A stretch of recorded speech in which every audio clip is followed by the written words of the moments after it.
Ништо од ловот на отворањето на сезоната на 11 октомври, барем за ловците од Кучанско. Ловџиите коментираат дека во ловиштата речиси не слушнале ниту истрел, што не било случај во претходните години. Почетокот на сезоната за лов на полезен дивеч, главно зајак и еребица, е повеќе од катастрофален, бидејќи се чини дека истиот, што од криволов, што од епидемии, е истребен. Башка што концесионерите не водат соодветно грижа за неговата бројност. Повозрастни ловци коментираат дека може би ќе треба 3-годишен ловостој за да се санираат состојбите, а како неопходност ќе се наметни и населувањето на двата вида дивеч.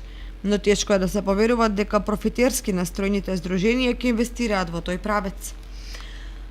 Ловците кои вчера ловеа од полски до планински терени се прашуваат каде се сокријат дивите свињи кои летово им правеа големи штети на земјоделците.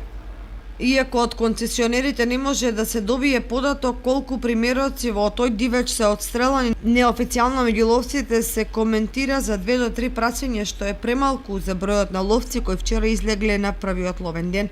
Но ова е само почеток на сезоната, кога земјоделците се мощно активни во полинијата околу собирањето на реколтата, па може да се очекува подобар лов кога лисјата ќе паднат и кога зимата ќе го создаде препознатливиот амбиент во ловните терени.